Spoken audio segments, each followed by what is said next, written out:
So now we're going to move to Kathie Anderson at the Kentucky Department of Education. Her responsibilities are providing guidance for gifted ed across the state. Kathie, we welcome you this morning. Thank you so much, Dr. Roberts. And thank you, Dr. Evans, for your very informational session on the GT Selection and Placement Committee. So let me just take a few minutes here to share my screen with you guys.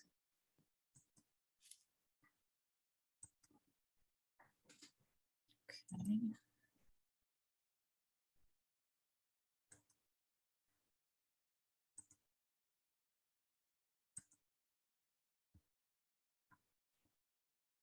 All right, so again, my name is Kathie Anderson, and I am the Gifted Education Program Consultant.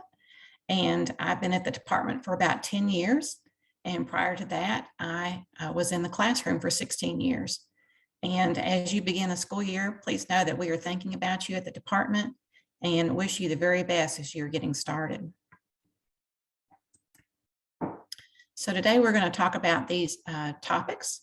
Dr. Glass talked about United We Learn, so I'll talk a little bit more about that. We'll talk about the State Advisory Council for Gifted and Talented Education. We'll talk about gifted and talented student data, and also gifted program funding data. And also one more thing will be an update on the Gifted and Talented Student Services Plan in Infinite Campus. So let's talk for just a second about United We Learn. So United We Learn is our vision for public schools in Kentucky. It builds around three big ideas, which is vibrant experiences for students, and let's see, encouraging innovation in our schools, especially when it comes to assessment, and creating a bold new future for Kentucky schools through collaboration with our communities.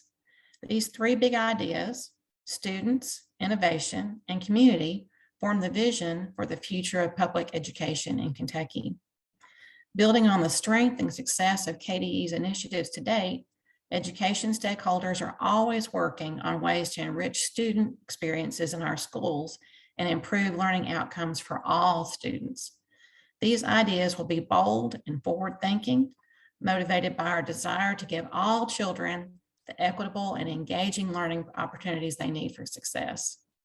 United We Learn means everyone in the Commonwealth, educators, families, students, community members, and business leaders, working together to support our public schools and bringing about deep and authentic learning experiences for all students.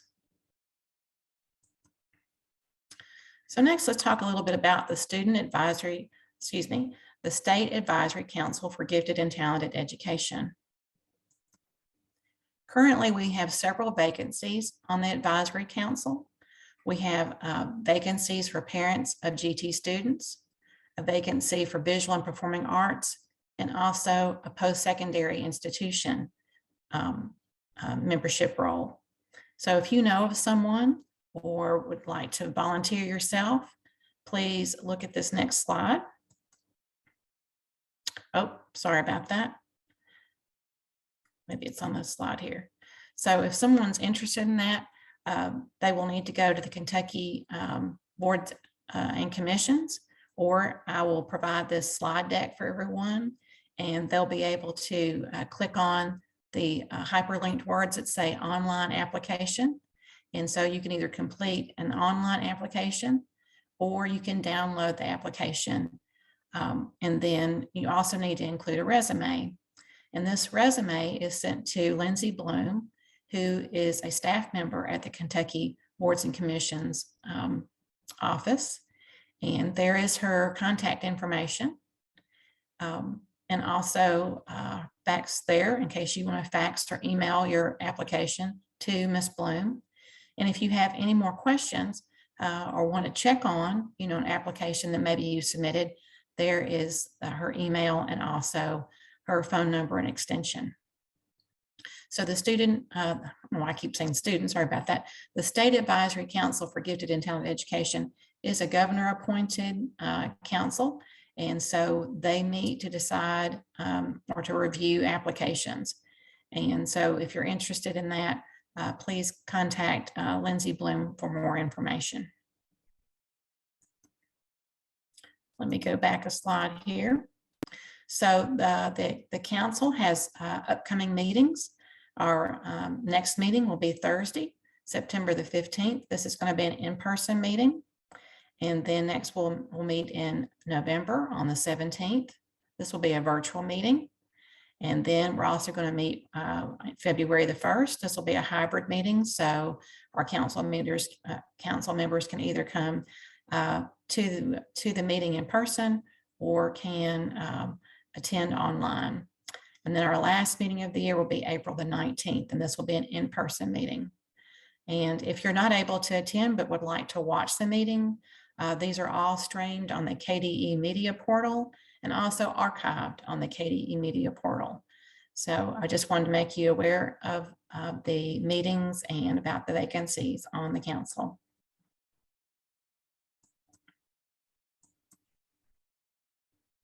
When we met last year, one of our agenda items was to set some priorities for the coming school year.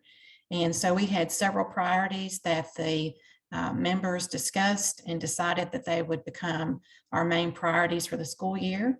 And so the first priority is about equity and identification of services.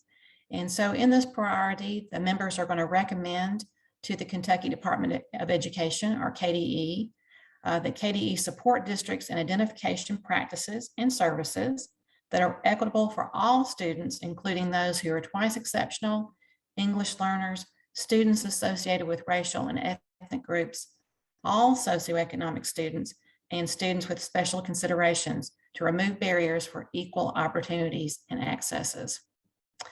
The next priority, priority number 2, focuses on a clarity of accommodations for GT identification and testing. And so the priority segment number 2 states that council members will recommend to the Kentucky Department of Education that they communicate and provide guidance and resources to school districts and families that assessment accommodations must be provided to students who have an individual education plan or a 504 plan. And then the third priority statement focuses on social emotional supports for GT students. And so this statement says that they're going to recommend that the KDE, the Kentucky Department of Education, contact districts to highlight the importance of social emotional learning needs of our gifted students and gather resources that various role groups, such as school psychologists, counselors, teachers, and parents can use to address the needs of the students. So as you can see, the council is very focused and has priorities. In our next meeting, we will be talking about how to recommend these priorities to the Kentucky Department of Education. So as we talk about equity, I did want to bring up the section of the regulation that talks about equal access. And so when we look at section 3, subsection 3, it states that a local school district shall provide, and whenever we say shall, that means must in regulation language, provide a system for diagnostic screening and identification of strengths, gifted behaviors, and talents, which provides equal access for racial and ethnic minority children, disadvantaged children, and children with disabilities. So as we think about these priorities of the council, and as you think about your work in your district, as it relates to equity, it's important to review this section of the gifted regulation. And so this is saying that districts should review their policies and procedures to ensure they are providing equal access to gifted students for all students, including racial and ethnic minority children, disadvantaged children, and children with disabilities. So as we think about equity, we have some tools at our disposal that can help us look at equity. And it's always important to look at our data and then have discussions about that data. So what data could we look at? So Districts have the ability to run a report in Infinite Campus called the Quality Assurance Gifted and Talented Report. And this data also comes from the school report card. And I've done a little bit more calculations as I'm trying to analyze our state data, but this is data that is accessible to all people in our Commonwealth. So the state data that we see here is broken up by ethnicity and special populations. When you look in the school report card, you'll also see that it's desegregated in other ways. But since we're talking about equity, I thought I would just pull out this data for our table today. And so this table includes percentages to the gifted and talented program, and also percentages to the total enrollment count. So as you can see on the left-hand side, we've got our different student groups, and then it's divided by our gifted and talented student count and the total enrollment count here in the state. So for example, in the state, we have 5,393 African-American students, and the percent to total gifted is 6.3%. Then total enrollment of our African-American students, we have 65,997 students. And so the total to enrollment would be 10.72%. And so according to several experts in the field of equity and gifted education, such as Dr. Donna Ford, we want to have our gifted program somewhat mirror our total enrollment. And she states in some of her work that it should be about 80% of the total enrollment. So since we have 10.72% of African-American students in our state, 80% would be 8.58. And as we compare, what we have in the state currently, or according to last year's data, 6.35%, we have a difference of about 2.23%. So we have a little bit of work to do in order to be at 80% of the total. And then I've just broken that information down, as you can see, by these other different groups. And this is something that you can do in your district as well, is look at your student data to help you have conversations about equity in your school district, and also to think about looking at your policies and procedures, which Dr. Evans did a really great job of talking about the importance of that gifted and talented identification and placement committee. This could be information that the placement committee looks at and discusses and talks about at the school and the district level. I also wanted to do a little digging as far as just some trends of our data as it relates to our special populations in our state. And so I went back and I looked at data from 2019 up into 2022. And it was very exciting to see that we are moving in a positive direction in most all of our different groups. And I'll just give you a second to kind of look at that. Like, for example, in our African-American student population in 2019-2020, we were at 5.99% in the state. The next year, we increased to 6.22%. And then the next year, or last year, we were at 6.35%. And so this is exciting data for me to look at, and I hope for you to look at as well. And we're doing well, but we still have more work to do to ensure equity in the gifted program. Kathie, can I ask a question on this? Yes. Is this just formally identified grades 4 through 12, or does this include primary talent pool numbers as well? That's a good question, Tyler. I believe this is all students K through 12. Okay, thank you. You're welcome. But that could be something that you could desegregate if you wanted to by looking at the student groups. It's also listed by grade on the QA report, and also by category. And so that's something that I could dig into further. And if you want to reach out to me and we talk about that, Tyler, we could do that. So thank you for that question.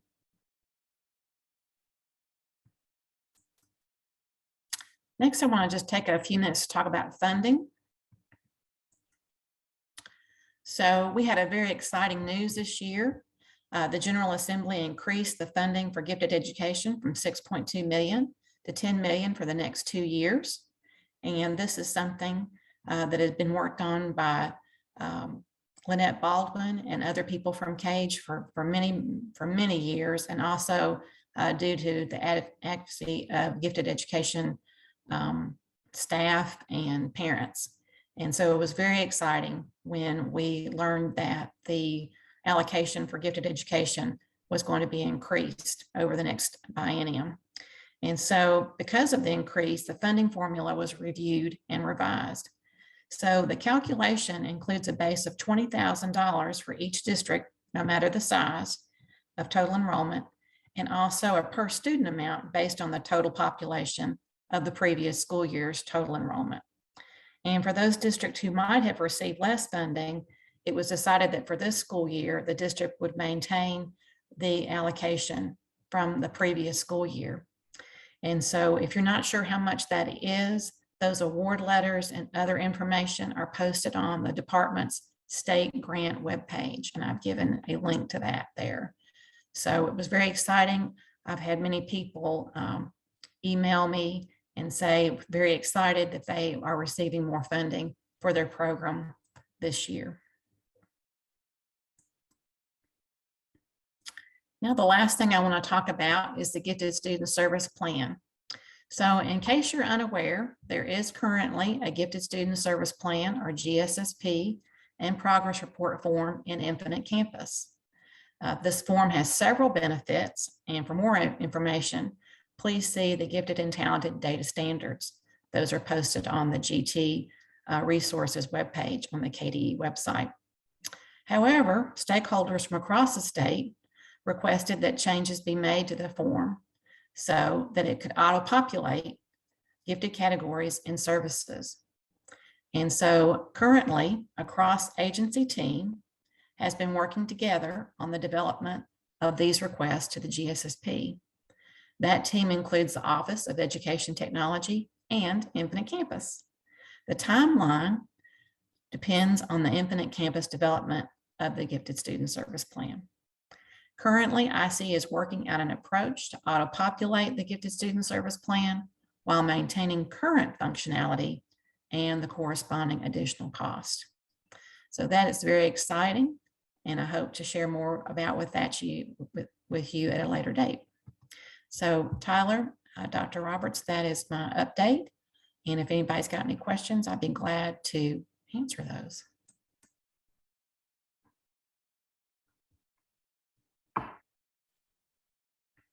Are there any questions posted there, Tyler? There were a few here. Somebody asked if Kathie could put what she mentioned about Donna Ford in the chat. Maybe Kathie, if you want to go back and mention that again for them in case they missed it, and talk about how it could be used. I think it was the 20% rule. Right. So according to Dr. Ford, in some of her publications and articles, and also in a, I believe, court case that was done in Illinois, Dr. Ford mentions this 80% equity rule from the Office of Civil Rights. And I'll have to find the website for this. She also mentioned this last year in the Equity Symposium that the NAGC, the National Association for Gifted Children, hosted last year that I participated in. And so in her presentation, she talked about that our children of color and our special populations, often the percentages of those students in our programs is much less than some of our other populations. And so she cited the civil rights, equal opportunities, if you call it a statement, or how they look at being equal in opportunity of 80%. And so she applied that to the gifted program as well. In order for us to have equal opportunities in our gifted programs, there should be about, 80% of whatever percent you have in your district of those special populations. So I'll look for that information and see if I can find a link for that. Are there any other questions? Is there an estimated date of the release regarding the GSSP auto-populate feature? As I said before, it depends on Infinite Campus and their, production or that's what I'm looking for, producing a product, the GSSP. And then we'll want to have time to test it, of course, to make sure that it would work correctly. Perhaps we would like to plan on piloting that and then also training. So it just depends on when Infinite Campus produces that product. Mm-hmm. How do we access the quality assurance report? So that's an Infinite Campus. And if you go to the gifted and talented data standards, there is a click path that shows you how to get to those, to get to that report. And if you need any more technical assistance, please feel free to email me.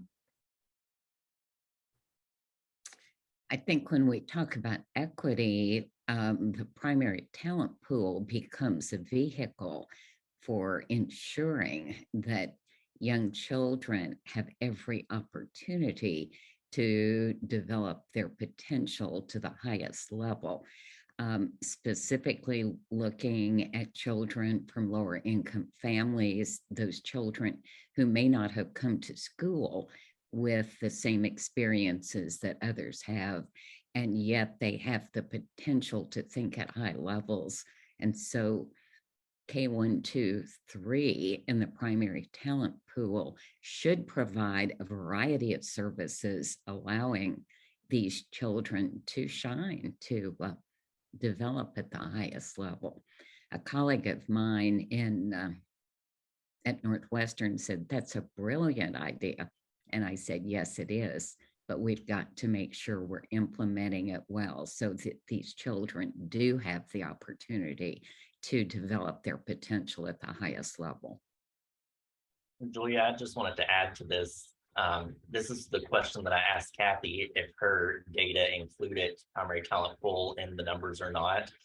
I worry that maybe in some districts, their primary talent pool might be representative, but then the formal identification kind of drops off.